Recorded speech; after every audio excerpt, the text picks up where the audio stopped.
It's time to feel what you've been bottling up. Life in rural America isn't easy. The long hours, the constant pressures, the demands of the land, livestock, and family, it all takes a toll. We're tough and we've got grit, but somewhere along the way, toughness started meaning bottling up emotions and powering through. But here's the truth. That strategy, it's not working and it's poisoning us. Maybe you've noticed and maybe you haven't, but the numbers don't lie.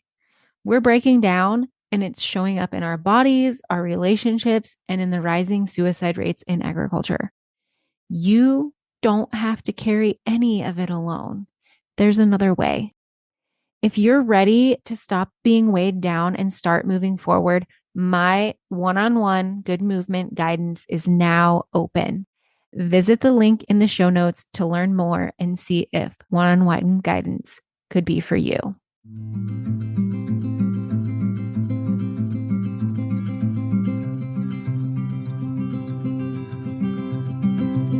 I'll carry you, you carry me, we'll help each other through it. Come on and see good movement draws good movement.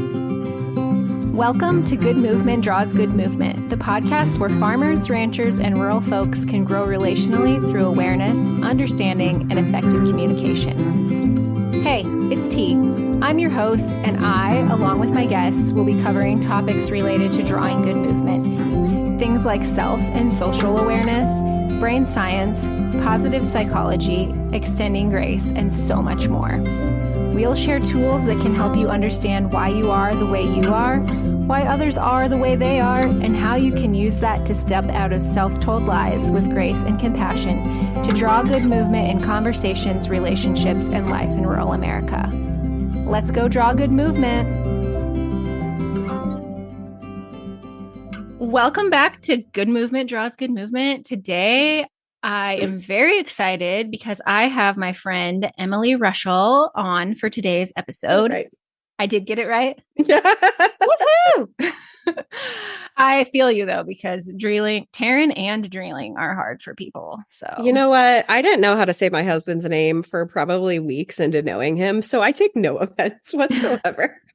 I didn't either. I didn't know how to say it. I said drilling. Because that's phonetically how it is. But okay, Emily is a farmer's wife, mom of 3 now, entrepreneur, motivational speaker, host of the Gather in Growth podcast, and the leader of retreats and masterminds that propel rural women toward their truest, most aligned goals and priorities. She helps other rural women get clear on what they want, release the inner dialogue that keeps them stuck, and build a life of intentionality and purpose without giving up the small town life they love. Emily, tell us more about you and how you got where you are today with speaking, coaching, and hosting retreats, because that's not what you thought you were going to be doing fresh out of college. Oh, absolutely not. Absolutely not. Which I feel like is true for so many of us. But yeah, and even more than that, I didn't grow up in this world of agriculture. So to have kind of found my passion and niche for not only what I'm physically doing, but the people that I'm working with in this space is nothing I could have ever seen coming. I grew up in what I thought was a small town on the Illinois side of the St. Louis area and met myself a farmer. And as I'm sure many of your listeners know, farms don't move, so people do. So I found myself out here in the middle of nowhere, exactly where I was meant to be. Professionally, I thought I was going to be an elementary school teacher for my entire career, which how cute is that? The farmer and the teacher, they literally write like country songs about it. And after 5 years in the classroom, teaching 4th grade specifically, I ended up leaving totally on a leap of faith into the nonprofit space. And I spent 4 years at our local YMCA, hired originally as a director of youth and family development, which felt very on brand with everything I'd ever done, both in the classroom and as a summer camp counselor and just all this other shenanigans. But it was there that I started to learn that I was capable of so much more than I'd ever given myself credit for, whether it was because I was learning the ins and outs of, marketing and fundraising and balancing a budget and hiring people. But even more so than that, it's during that time after my daughter was born, that I embarked on what started as a health journey that led me to the world of personal growth and development. And ultimately, through a series of events into this world of entrepreneurship. So I left my full-time job, what I thought was going to be my next forever career, my job that sounded perfect on paper. I had flexibility, could bring my kids to work. I loved what I was doing. It was super impact driven, and really jumped straight into the unknown of just having faith that I wanted to drive impact in a different way with a different demographic of people than I'd ever served. I've always had worked with children and families, but to start doing the kind of thing that I'm doing with rural women was something I could have never seen coming. But now I'm 2 years down that road in the realm of, like you said, podcasting and speaking and coaching and hosting retreats and facilitating masterminds. And it has definitely been a journey of even more growth and discovery and learning and incredible things and really hard things, but I'm loving it. So that's what's brought me here to you. Isn't that so funny when we think we have this plan laid out for our life and then God's like, but I have something better for you. And it's crazy in the moment. And you're like, what is happening? And then you look back and you're like, oh, okay. Yeah. Your plan was actually better than mine. Yeah. And it makes so much sense. Like last year, I spoke to a local CEO program. It's like an entrepreneurship type program for high schoolers. And I was explaining what I do, which is very abstract to, some 17-year-old aspiring entrepreneurs. But one of them asked me, well, knowing what you know now, don't you wish you had gotten a business degree? And I'm like, oh, no. All the business stuff I have figured out, but everything I've ever done has led me on the path to exactly what I'm doing today and has made me uniquely qualified and knowledgeable and passionate about the work that I'm doing because of all of these experiences I've ever had. So sure, it's easy to look back and be like, oh, I wound up running a business. I should have picked that path. Why did I waste my time as a teacher? Or why did I waste my time in the nonprofit space? But I can specifically pinpoint things that I've learned and skills that I've honed and passions that I've discovered through every season of my life. Now, that's not to say that those transitions came easily, because one thing about being a teacher, as I know with so many other professions, is my entire identity was wrapped up in it. So when I made that original leap, it was like, oh my gosh, if I'm not a teacher, who am I? How do I even describe what I do? Like, what am I without my classroom? And so that was like my first big identity shift. And then every, time I've made a change since then, it's come with this like coming into myself as a person outside of what I do and shifting my identity, I guess, really even honing my identity along the way. But yeah, so right on your point is I could have never predicted or seen any of this coming. And I know now it's brought me to exactly where I'm meant to be. I think what you said about taking something from everything you've done and learning something from every step along the way is so impactful and such a big part of good movement. We should always be learning and picking up things along the way. And speaking of good movement, because of a hilarious incident conversation I had last year with one of my friends, I'm asking all my guests what first came to mind when you heard the phrase good movement before you learned more about it. Yeah, that's interesting because I have to like think back to, okay, what did I assume before I knew? But to me, good movement, I think, feels so aligned with the things that I care about. Like I said, I've always been such an impact-driven person. I was actually joking with one of my clients about this yesterday. She posted a reel that was like, I wasn't a teenage dirtbag. I was what did she call? Like she was involved in like dairy showing in high school. And I was like, oh no, that was me. I can't hop on the teenage dirtbag trend because I won the award for my graduating class of most community service hours. Like I was busy volunteering in high school. And so, I have always had this like fire in my belly to leave people in the world better than I found it. And I feel like good movement is part of that. Like For when sure. it's such a ripple effect when, and I think a lot of times we think of really big scale things. So we think about, oh, I'm going to change the world. But it's like one conversation and one smile and one compliment and one piece of encouragement at a time that is a domino effect. And that's why I care so much about the work that I'm doing today. It's because, I think at the core of it, I have faith that I am playing a role in transforming our rural communities from the inside out through the hearts of rural women. And it's because of that domino effect that happens when people understand themselves and they love themselves and they give themselves grace and compassion. And then that just dominoes into their neighbors and their friends and their relationships and their kids and their families. And that starts generational impact and change.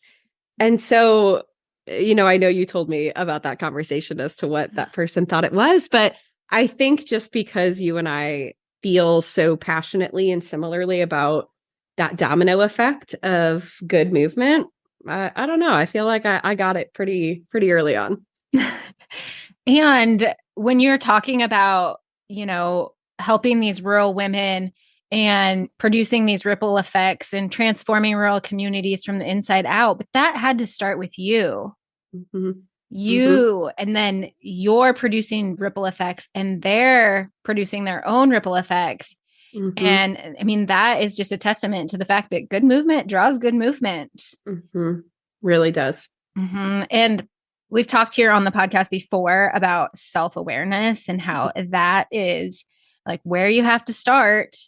Mm-hmm. And you and I have talked about self-awareness, and I've heard you talk about it on your podcast and how you sort of have a love-hate relationship with self-awareness.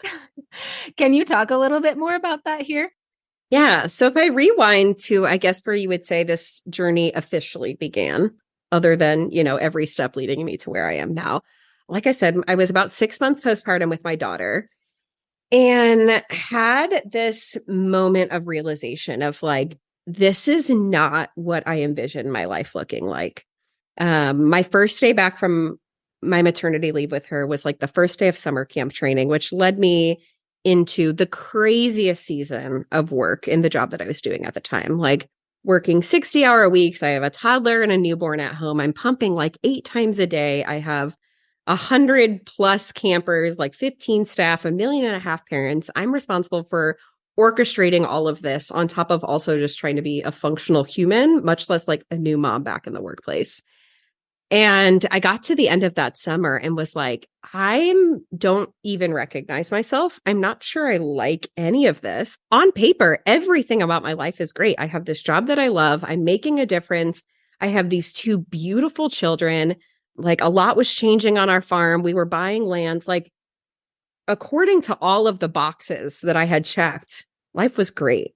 Yet there was a part of me that just felt so, I don't even know that broken is the right word, but just like, no, this is not how I wanted this to feel. And so it was in that moment, I remember like sitting on the couch holding my, 6-month-old and being like, something's got to be different. And it started with my health and just like, I want to feel differently. I want to have different energy than I do now. And it was there that led me to this world of personal growth and development, which opened up this whole different level of self-awareness than I had ever had before. I would say in a lot of ways, I had gone through life previously, like relatively on autopilot or not really even taking into consideration like what intentionality looked like. And it was in that season, I know you and I talked, like, that's when I discovered the Enneagram, which was like this huge light bulb moment of like, oh my gosh, all of these parts of my personality that I thought were like flaws that needed to be fixed or unlikable, undesirable things, like, oh, here's where they come from. And like, no wonder I do the things that I do. Like, this isn't an accident. And, that's when I started understanding what it meant to take care of myself from the inside out, from a place of love, and building habits and things like that. And so, that was the period of personal growth and I guess self-awareness that was fun and exciting. Not to say it wasn't hard. Like it took a level of intentionality and commitment I've never had before, but I went from being the opposite of a runner to running a half marathon, like just doing a lot of really cool things that felt like gold star, like, oh my gosh, I can do more than I ever thought I could. Like, this is awesome. And, that continued through the beginning of starting my business a few years later. And the interesting thing about entrepreneurship is it forces, I think a lot of people, but I'll speak to my experience specifically, forced me into a level of personal growth and development and awareness beyond anything I ever experienced. Like in any other workplace, typically you have a team or a boss telling you what the expectations are, and you can kind of like hide a lot of stuff behind the facade of everything else. But in entrepreneurship, it's like you versus you. And so all of these habits or parts of myself that I had never confronted or that I had been running from started really coming to the forefront and becoming ultimately the bottleneck, not only in my business, but in my life. And so about a year ago, I had this breaking point where I'm like, I cannot run from this any further. And so in one day, I got connected with a functional health provider. I booked my first therapy appointment. I hired a housekeeper and booked a copywriter for my business. I was like, I again feel awful here in this business that I've created that I love. So it was like this different moment of like, okay, now it's all on me. And so that began a really hard couple of months of untangling some trauma I had never addressed and really working through a lot of underlying anxieties that I didn't even know came from somewhere and untangling this totally different kind of self-awareness than the kind that I experienced when it was fun. But like, oh, this is like the ugly kind of self-awareness. This is like owning your shit. Hopefully I could say that. But this was like, ooh, this was like EMDR therapy and really confronting some of those insecurities and anxieties and where that came from. And I, at one point, asked my therapist, I'm like, this is freaking hard. And she was like, yeah, it is. And I'm like, are less self-aware people happier? Because I know that therapy is important. I know I'm doing good work here, but like, it sucks. And she said, yes, they are in theory, because there's something to be said for ignorance is bliss. And when you don't know and you don't own it and you don't work through it, like, and you're going through life on autopilot, as I had forever, like that is theoretically easier. But she was like, but at the end of the day and at the end of a lifetime, the people who ignore any kind of awareness are the ones that are filled with regret. And so doing the work now, having that self-awareness, persevering through the suck, like that's how you start living life with intentionality and feeling like you're walking in your purpose and you are really building something that you care about and that you are grounded in what your priorities and values are and etc. So the past year has for sure been a love-hate relationship with self-awareness, because sometimes knowing why you do the things you do and working through it is harder than the alternative of just blaming it on someone else or going through the motions or having an excuse or a reason. But at the end of the day, I feel very confident that everything I've been through, everything that I've worked through has been worth it. Yeah, you can find purpose in all of that. Mm-hmm. So I'm going to go on a little tangent here because I'm very excited about this book I'm reading. It's called When the Body Says No. And it talks about how when we are, it doesn't come right out and say when we aren't self-aware, but that's basically what it is. When we aren't self-aware and we don't allow ourselves to work through and process our feelings, and we remain in a state of stress, which is exactly where you were a year ago. Absolutely. For most of my life, I would say. Then it manifests as ailments and illnesses later on. And so I'm not all the way through the book, but I am like hooked on this idea that mind, body, soul are connected, and you can't have health without being healthy mentally, spiritually. Like those two things affect your physical health. Absolutely. And that reminds me of, I don't know if you've read the book, The Body Keeps the Score, but I have not read that one. I do have it, but a friend of mine, she is getting her doctorate in psychology, and she said, read when the body says no first because it's less textbooky and it's easier to consume. Yes. So I started with that one, but I do have The Body Keeps the Score, and I plan on reading that because I'm just absolutely fascinated by this whole thing. So even though self-awareness really sucks, does it suck as bad as having a serious ailment later on? No, Probably and that's not. what, this time last year when I kind of had that moment of realization of like, oh my gosh, I'm heading down a path that I was so actively trying to avoid. Like, this has got to be a whole body approach. Like, nothing feels right. And yeah, so that's why I sought help from functional health provider, in addition to therapy, in addition to support in my business, in addition to support at home, because the more we try to attack a problem in isolation, it's like the more we put a Band-Aid on the symptom versus the underlying. And so that's where I'm like, if I want not only my business to thrive, but for me to thrive as a person, for me to be the kind of mom that I want to be, for me to, just show up for the life in the way that I want to have, like, this has got to be a full body approach because it doesn't exist in isolation. And I think we see so much of that in, like you said, those physical ailments. And oftentimes they are very physical representations of something underlying that people aren't willing to face. But they're totally unaware of. Oh, yeah. Yeah. When I think about, like, before I began this whole personal growth awareness journey, like, I wasn't even conscious of much of what I was doing. It's like not even that I was necessarily running away from things on purpose. It's like I didn't even necessarily know that they were there or why it was a problem. Like, none of that. And so it's interesting because once you start this journey, it's like the new levels, new devils mentality. It's like you creep open the door and then you find this and then you find this and then you find this. And sometimes I, in that moment when I ask my therapist, I'm like, wouldn't it be easier just to shove this all back in the box and move on with my life? But at the same time, I understand the kind of peace that I feel now after basically my entire adult life of existing in a state of stress or fight or flight or however you want to describe that. And it's like, oh, and, as an Enneagram 3, untangling the very unhealthy addiction that I had to approval or achievement, and that being, the underlying determination of my value as a person. And so I give a lot of credit to like the work I was able to do over the last year to like what I did previously to that, which I think you called me out for in my podcast interview.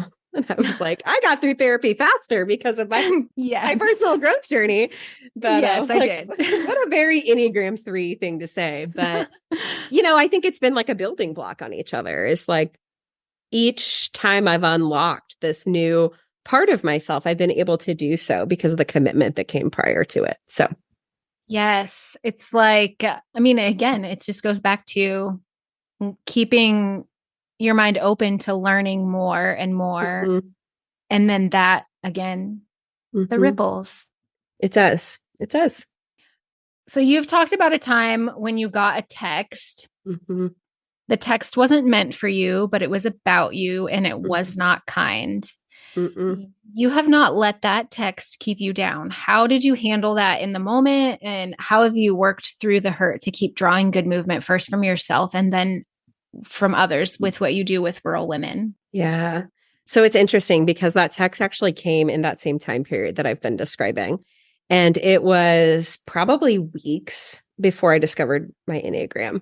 And the specific things that were pointed out about me in that text, I wish that I probably have a screenshot of it or something somewhere, but were very much things that were pointed out as like part of my personality, that as soon as I understood my Enneagram, every single piece of it was directly linked to my Enneagram in some way. Oh, you guys, I'm holding my newborn. So if you hear like cute little baby noises, you're not imagining it. She is like cooing and squawking. And Anyway, sorry, you can't see her because she is just the most adorable. she's so stinking cute. Anyway, so in the moment, I think it was like you find out who your friends are kind of moment when like two people that you trusted and thought were on your side are having a very obvious conversation about you. And in fact, pointing out some of the things that you might feel the most insecure about. It was like, I think in that moment, like as much as it hurt, it also was just kind of like, okay, I see exactly where this stands. Like there's that saying that says when people show you your true colors, let them. And so I think it was that kind of moment. And maybe it was the timing of like everything I was about to jump into. But I think in that moment, it kind of propelled me into, I don't know. I don't know that I've ever thought about it. Maybe it's part of what led me down the path I was meant to go on of like figuring out who I was. And then that's why I think the Enneagram, me discovering it was so timely because it was like an answer to a question I didn't know I was asking. It just very much like was like, oh, okay, they may not like these things about me, but it's not necessarily something I have to change for anyone else. Not to say that there isn't a level of self-awareness that comes with the way you interact with people, but it wasn't even about the way I interacted with them. It was just like pointing out parts of my personality that they decided they were uncomfortable with or didn't like. And so I don't know that beyond that situation that I even let it do much more for me or about me. Because I think it's one of those things like I could have dwelled on it and stewed over it forever if I wanted to, but like what good was that going to do me or the world? So I think sometimes things like that are like, this is the fire that helps move things forward. Like if these are all the things that you think you don't like about me, like maybe it's not my responsibility to change who I am for you. Maybe it's my responsibility to use who I am to make the kind of difference I want to have in the world. And so, that was, 4 years ago at this point. It kind of goes to what you were saying earlier that on paper, things were great. Yeah. And you just don't know. Like outwardly, I'm sure in that time, it wasn't just on paper that it looked like things were great, but it looked like things were great to other people when Mm-hmm. really inside you were like, something is really wrong. Mm-hmm. And the friends that were having the conversation, they had no idea, probably Mm-hmm. they saw the perfect and they had Yeah. no idea that you were struggling internally. Mm-hmm. And that speaks right to good movement.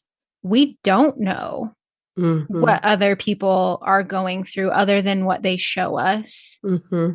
And so, in that, we need to be able to extend grace. Very much so.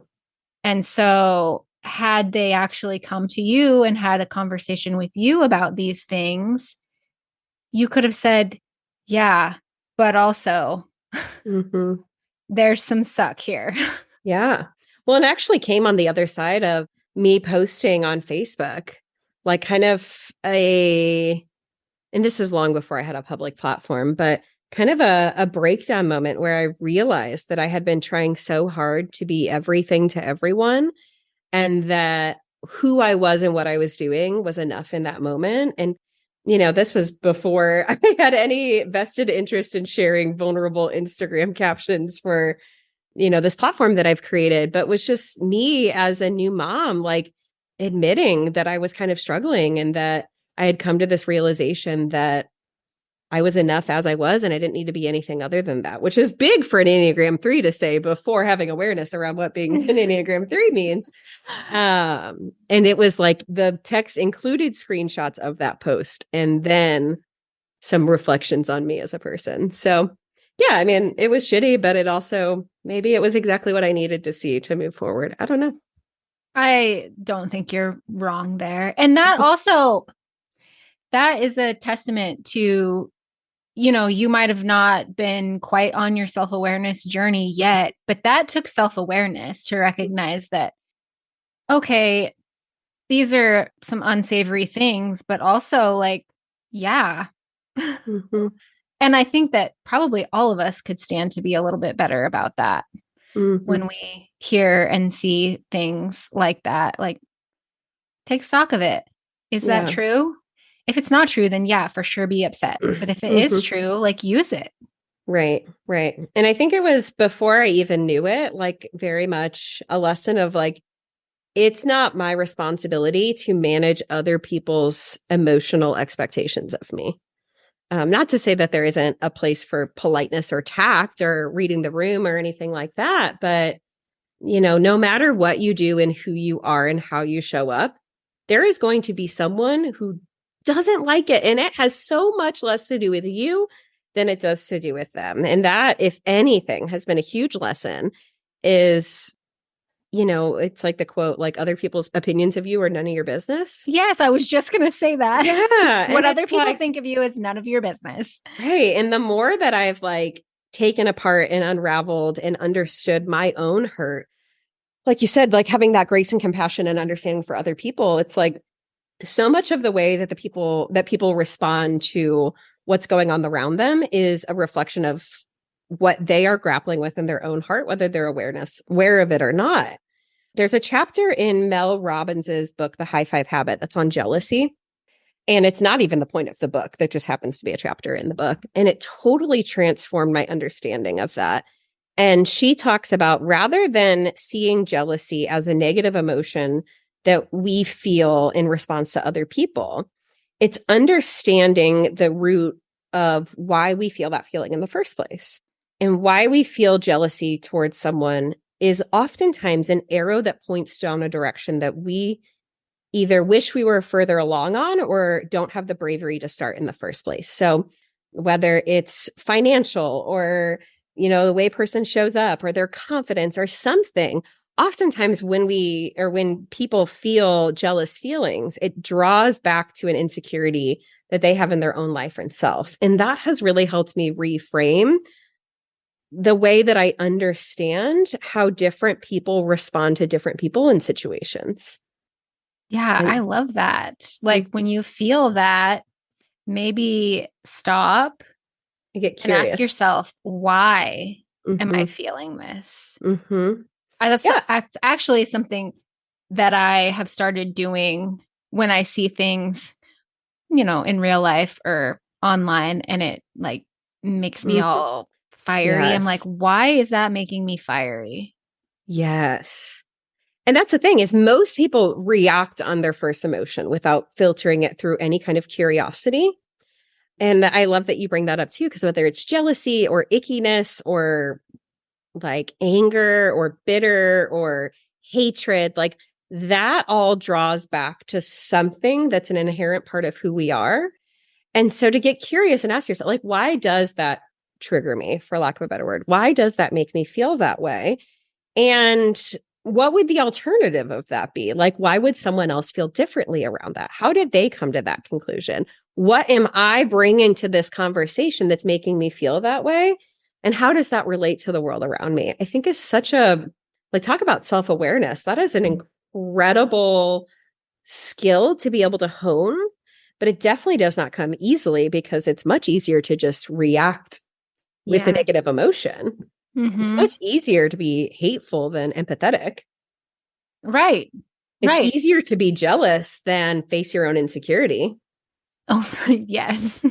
And Yes. That's back to that love-hate relationship with self-awareness. oh yeah, it's much easier to like talk badly about someone or gossip or send a nasty text message than it is to grapple with the level of confidence that that person has and why that makes you feel insecure.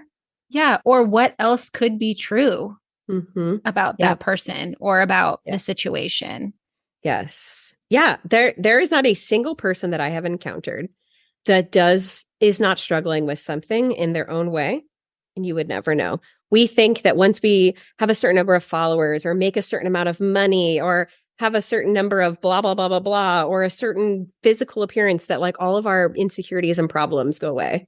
Imposter syndrome exists at every level. Comparison trap exists at every level. Feelings of inadequacy exist at every level, like all of it. And so I think that leads into like, what does it look like to have awareness around where you want to go and maybe what your goals are and what you'd like to create for your life, while also being able to build contentment and passion and love and, enjoyment in the very season you're in. Yes. Speaking of all of that, you host what you call your You Do You 82 challenges. You host masterminds and your ascend retreats. Yeah. You're helping Bro women draw good movement with all of those things. And I have seen the ripple effects of what you're doing with those offerings in the women who've accepted the challenge, been a part of the mastermind, or attended a retreat. Can you tell us more about each one of those for listeners who might be interested in joining you? Yeah. Yeah. So I think the through line between everything that I do, just to set the stage, and it's taken me a while to even understand this, is ultimately helping women specifically. I mean, there are men who participate in things like You Do You 82 and whatnot, but women, especially rural women, really understand themselves and what they actually want. And then building the confidence and tools and plan to get from where they are to where they want to be. And so, it starts as simple as You Do You 82, which is a habit challenge. And facilitating a habit challenge is not massively unique. There are tons of different kinds of habit challenge. But what makes You Do You 82 and the shorter version You Do You 32 unique is that it really invites participants to meet themselves where they're at and figure out exactly what they need in this season. Not what some influencer on Instagram says, not what the girl next door is doing, not what I'm doing. Like, really, what do you need to feel physically, mentally, and emotionally healthy and stable and strong and fueled, everything in between? So, there are some people who take this challenge and build habits that are very focused around physical health, like maybe drinking water or going on walks, nutrition, yada, yada, yada. There's some people who will take this for their business or for their relationships or organization. Like, the thing I love the most about this is it not only invites you, but kind of forces you to really be self-reflective and be able to make the changes that are going to serve you in this season, not you before you had kids, not even you 6 months ago, but what do you need right now? And we do all of this through the lens of progress over perfection. Because what I have learned is, especially when doing something like this, if we strive for perfection, then we don't know what to do outside of it. And so really, when it comes to building habits, it's about weaving it in a sustainable way in your life, despite what chaos is thrown your way. Like, kids get sick, we get sick, harvest goes haywire. And so it's, what do you do on the days where things didn't go according to plan? What do you do to stand back up the following day or even later that afternoon? And so we celebrate at the end of 82 days or 32 days, what is it that you did do to take care of yourself instead of focusing on all the ways that you didn't measure up? The world will tell you enough ways you didn't measure up. Our own brains will tell us enough ways that we didn't measure up. So it's being able to really take that step back and focus on, what does it look like to take baby steps that are imperfect, that are messy, towards a goal, and giving ourselves the permission of grace. And the interesting ripple effect I've seen of that, of course, it's a habit challenge, but for me, understanding that very concept through the lens of something like drinking water has been a ripple effect into motherhood and into my business and into every facet of my life. It's like, the harder I try to hold myself to a standard of perfection that who even set in the first place, like, the more miserable I became. So the more I could understand what I need, what was serving me, and then being able to do it with the freedom and mindset of, not every day is going to go exactly according to plan. And what do I do to stand back up and recommit to the version of myself that makes me feel my best? So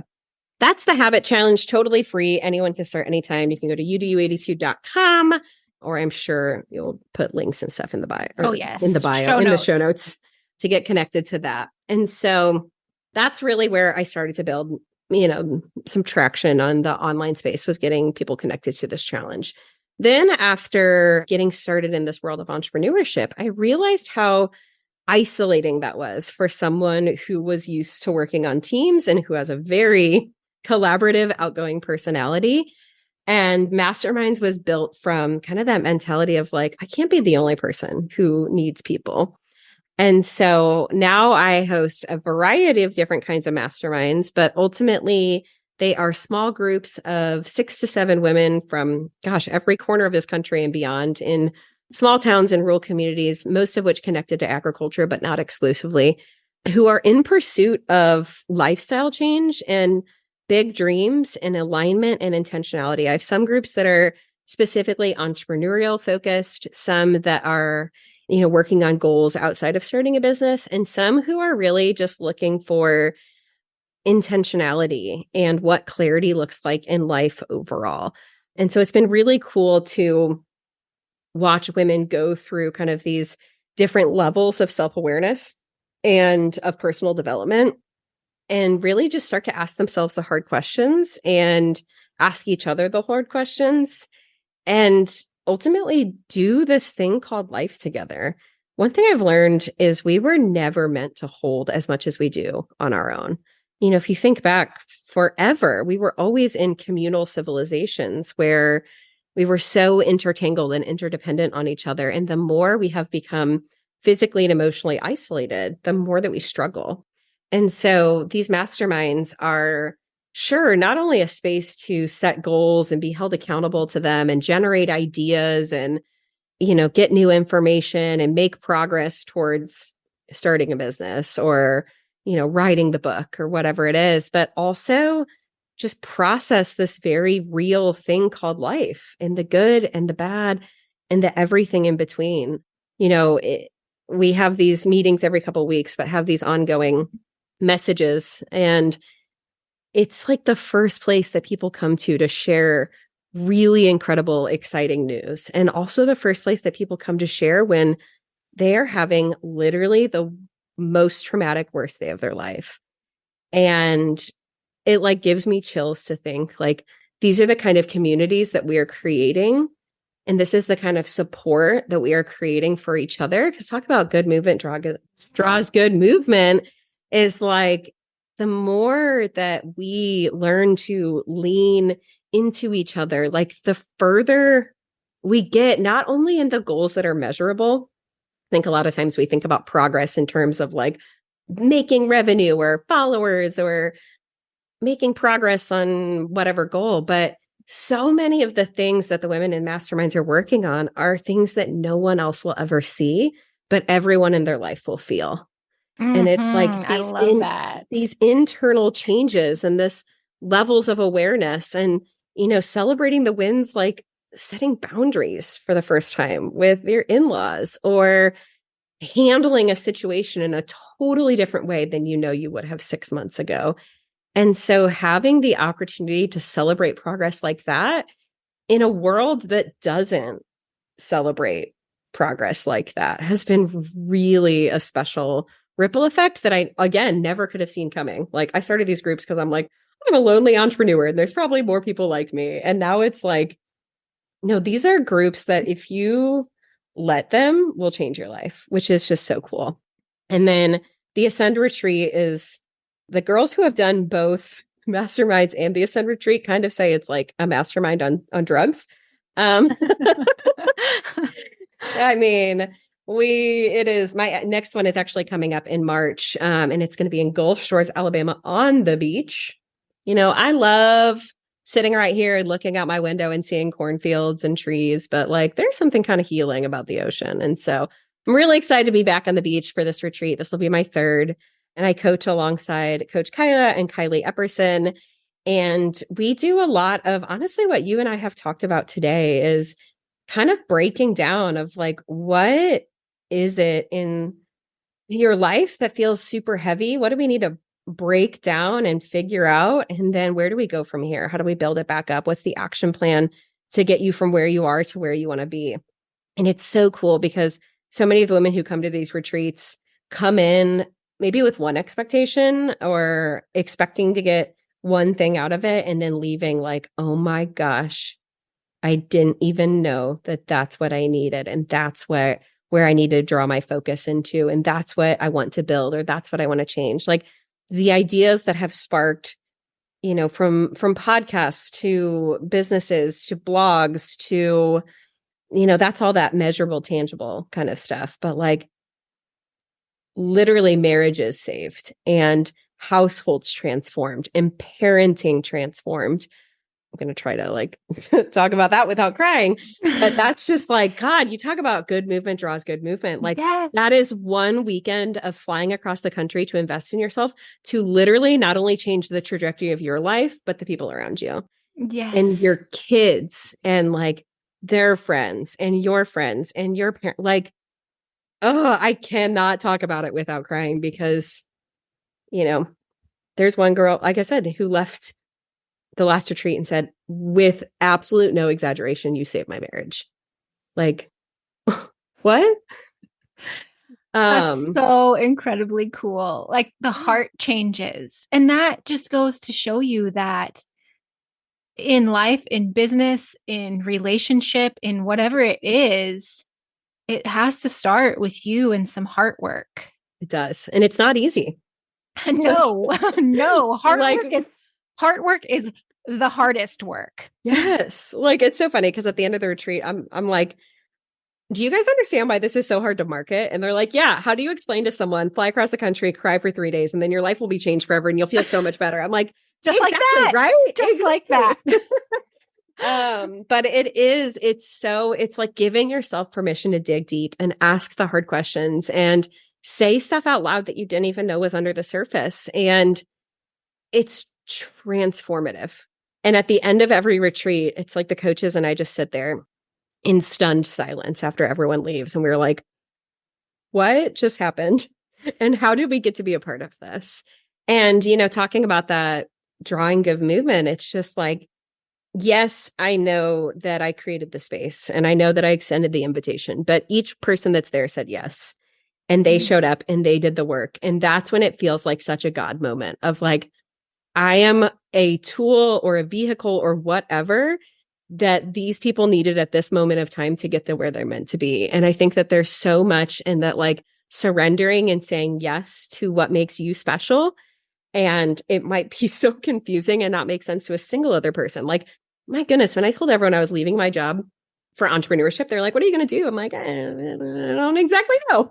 Something. But I'm going to figure it out. And they were like, you're crazy. And I was like, yes. But like, there's no way in that moment I could have predicted what was going to happen. And it came with a lot of trust and faith in myself and also something so much bigger than I can ever understand. And so, that doesn't have to look like starting a business or building an online platform, but being able to say yes to the unknown and lean into your gifts and learn to trust yourself and your intuition, because that comes from somewhere. I believe that is a ripple effect that changes everything. Yes. It's been so cool because I think you and I got acquainted right as you were transitioning into entrepreneurship. Mm-hmm. So I've gotten to watch this and what you're doing grow. Mm-hmm. And it's been so cool. Yeah. Thanks. All the good movement you've been drawing. All the good movement. Like I said, I had none of it figured out. People ask me like, oh, what kind of business plan did you have before you started? I'm like, what? I didn't. Yeah. Clarity comes through action, folks. It does. It does.